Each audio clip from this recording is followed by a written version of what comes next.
Why does the black man serve the white man? Why does everything the black man do benefit the white man? Why does the black man say freedom is doing what I want to do? And why is it that everything he wants to do enriches the European? Welcome to the desert of the real.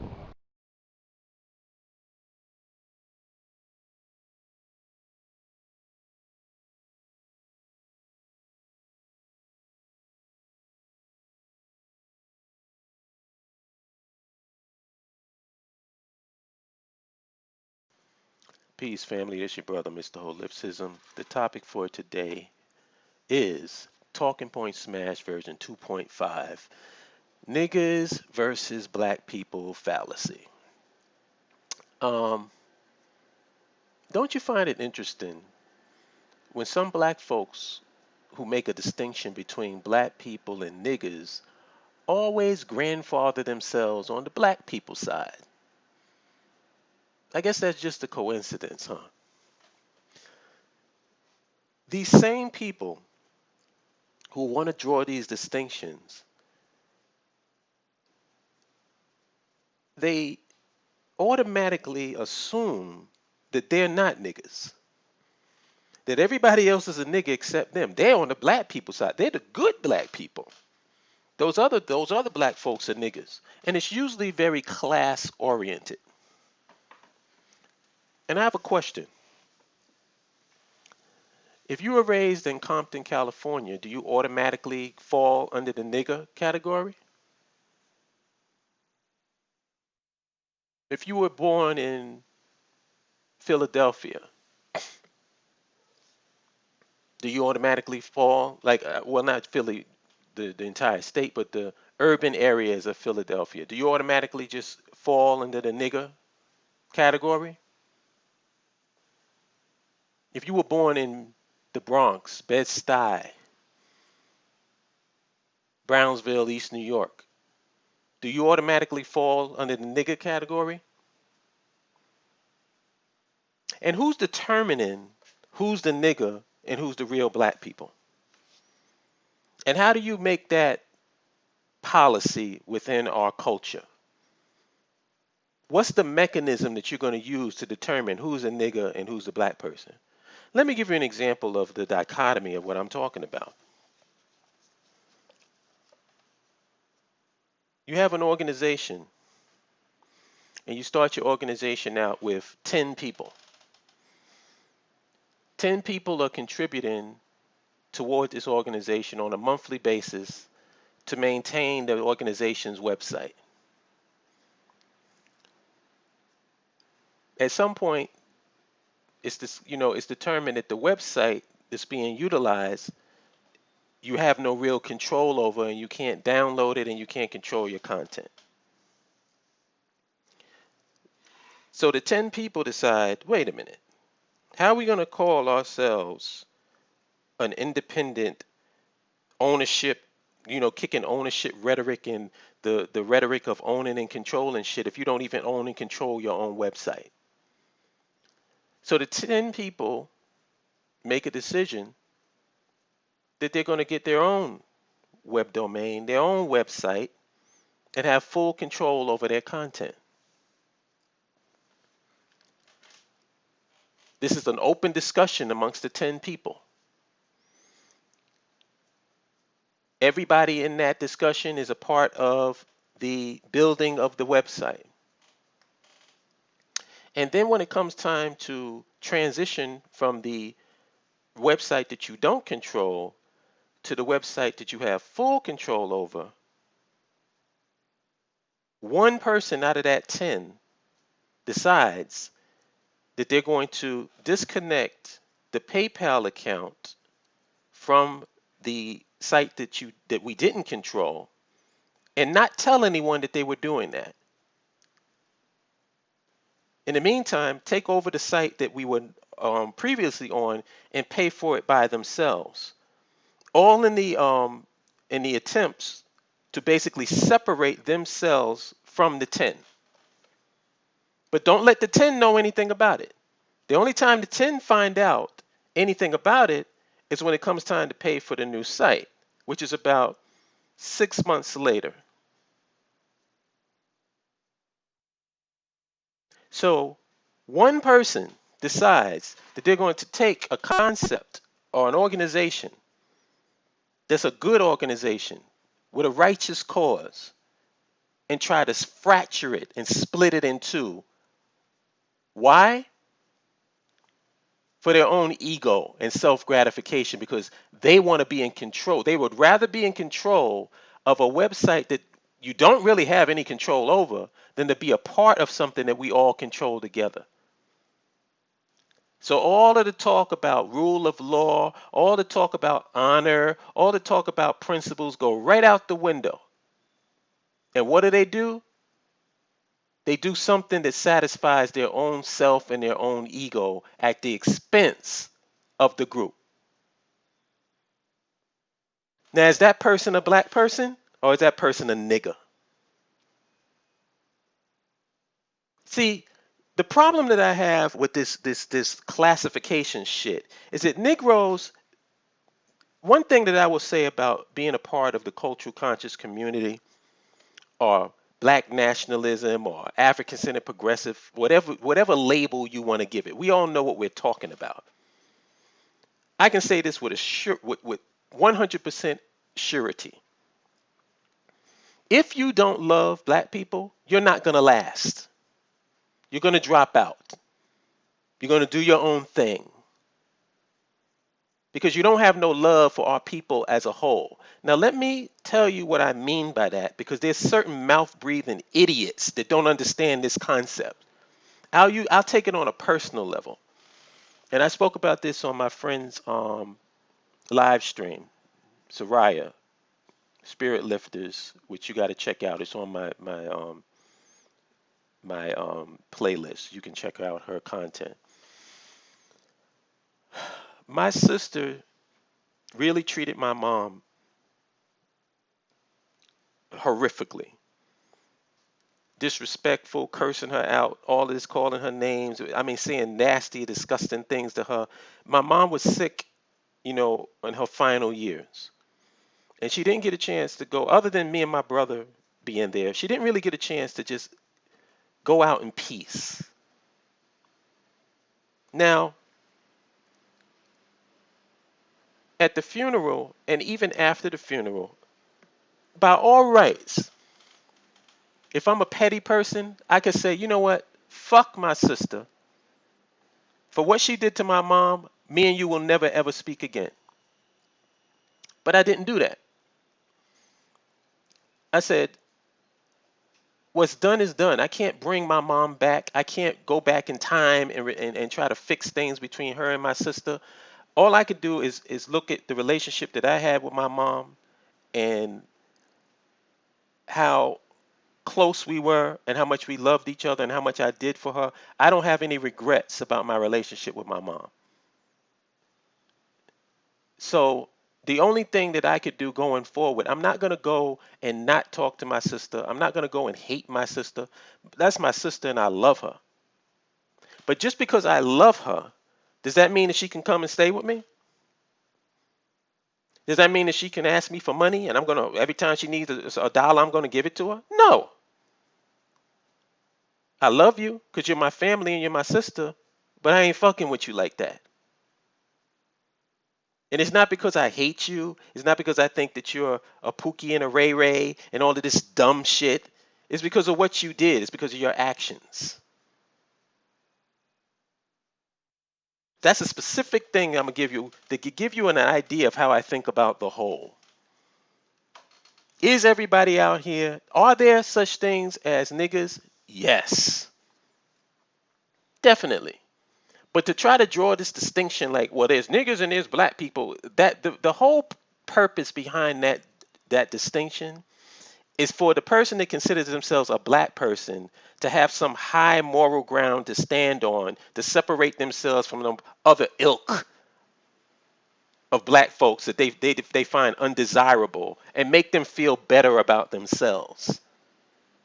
That's what the whole thing is about. So Yeah, when black people do, when there's certain black people that do some ignorant stuff, you want to separate yourself from that and not look at them as a part of the whole, just some well, not even an aberration, because they claim that most of us are like that. But I just want to dig into the reason for the distinction, the reason for the classification. Has nothing to do with the classification being real, because it's not that, it's too simplistic and it's not nuanced enough. Something that typical right-wing conservative black folks don't have the ability to do. They don't have empathy and they don't have the ability to think with nuance. And I'm talking about on a whole, especially these Negroes online. You talk about Pookie and Ray Ray. You talk about deadly clowns. You talk about all these like niggers and the undesirables in the black community. And you make a distinction so you can try to play like you're the good black person and these other black people ain't shit. Where you the biggest nigga out of the bunch. You do the most damage out of the bunch. You're the most antisocial and awkward out of the bunch. And I'm pissed that you even think that you the good black people. You just as big a nigga, if not bigger, than Pookie and Ray Ray.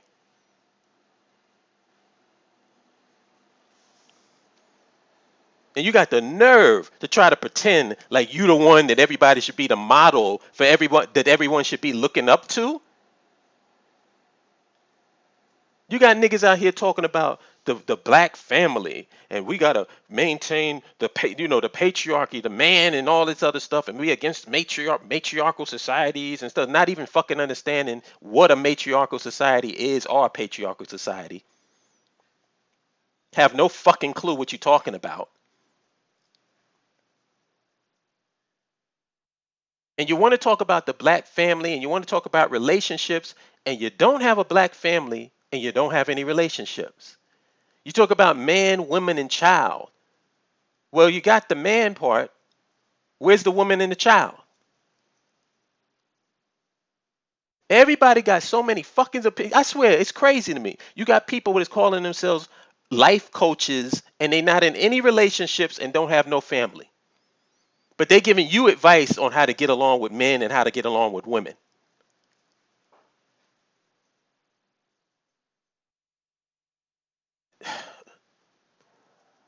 Listen, this is my thing. This is me. I'm speaking as Holip and speaking for myself. I haven't come to any of the conclusions that I've come to or the principles that I hold dear to just by happenstance. I've been on this earth for a little bit. I have some experience. And there's a reason why I model or try to model the organization behind something that I feel is tangible and something that I feel is concrete and a solid foundation.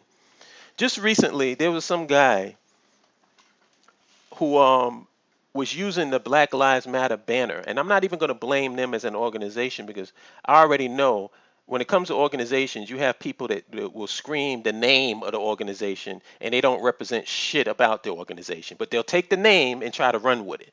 So I understand that, and I'm not going to put it all on Black Lives Matter as an organization. But this guy took $500,000 in donations under the guise of Black Lives Matter. He was recently raided and arrested by the FBI and all of that. What this nigga did was took 200,000 of the $500,000 and bought himself a house.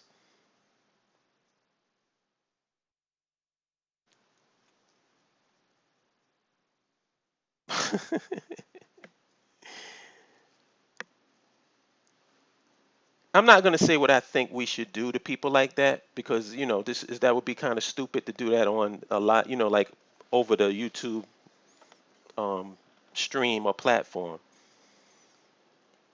But let's just say that type of nigga probably thinks that he's a black person. He probably labels himself under the black people label, and he thinks that he's the one, that he's the model or the prototype for what a real black person should be. And yet this nigga robbed the culture blind to serve his own self. And in the meantime, doing uncountable damage in terms of other organizations who might have a sincere and genuine desire to help black people. But now black people are going to think twice before they donate to any organization. Why? Because you got niggas like this who raided the funds and served himself. And I guarantee you that that nigga was using this black people and niggers, black people versus niggers fallacy. Probably up until the time where they put his ass in cuffs. So the bottom line to this whole thing is, you got to have love for your people. And that's why I use that example of the situation with my sister. I love my sister, but my sister ain't going to be involved in all the business and the personal business that I'm doing when it comes to making moves. She's just not going to be involved in that. So why do we need to make some fucking distinction? People of like mind are at the BAIO. BAIOAfrikstan.com. I mean, sorry, .org. You can do .com too and it'll take you there, but it's .org. You have people there of like mind who all believe in land infrastructure nationhood, who all believe that black people should have their own social, economic, and political infrastructure. We don't have time to be talking about niggas. We don't have time to be talking about people who are not on the same page with us. We don't need to make some distinction between black people and niggas to make ourselves feel better about ourselves. Why? Because we're actually working together and talking amongst people of like mind. Because the bottom line is this, and this is something, this is a truth that a lot of these niggas don't want to accept. And I'm calling the people who think themselves as black people niggas, just to blow that shit up. Black people don't come out of their mother's womb wanting to kill and hurt and hate other black people. Black people are socialized into that shit. We are part of a Negro manufacturing machine here in America that manufactures Negroes like gremlins. It's a system. And the reason why we have a system like that is because we live in America and we have no control over our environment. So doesn't it seem kind of stupid to try to point to the people that are victims of that system, because that's what they are? You can get mad about it. You can not like it. It is what it is, nigga. Unless you think that they're just innately like this, that they come out of their womb hating black people. Because that's another discussion. You sound like a fucking white person if you believe that. So if they didn't come out their mother's womb this way, the way to control the percentage of niggas in our culture is by controlling our culture, by controlling the socioeconomic and political context we exist in, which is what we don't do in America, which is why we have a higher percentage of niggas. And the real black people that you keep talking about, the percentage is we are not producing them with the same consistency and percentage if we were to have our own nation. I'll just leave it at that. I'm not going to get into numbers. But we are definitely producing a higher percentage of anti-African, self-hating Negroes. And unlike these idiots, unlike these people with no nuance, I'm not just saying if you come from an urban area, you're a nigger. If you come from a middle to upper class area, you're a real black person. Because some of the biggest niggas on the face of this earth and on this planet and in this country come from higher to middle, upper to middle class black people. So don't try to rely on your class or sit back on your class as if that's going to determine if you're a real black person. What's going to determine if you're a real black person is your actions. Because there's plenty of good people in the hood, and I will defend them every fucking time over a person like you who actually thinks like a goddamn white person. You look at your people like white people do. I don't know how long this shit even lasted. How long have I been talking? Oh, damn, almost 20 minutes. Let me get out of here. That's all I really have to say. But fuck all of that black people versus niggas bullshit, because the people that's saying that they black is the biggest niggas we got going. And that's a fact. Anyway, I'll holler at you good people later. Peace. You can't compare to the status right here. Legendary worldwide, we can battle right here. Listen, Junior, I'ma tear back your wig. This ain't TV, but I'll show you what a fear factor is. Stop grilling me, and all that fronting is killing me. You leave me no choice but to hurt your feelings, G. About to slap rappers around and bruise the game. What?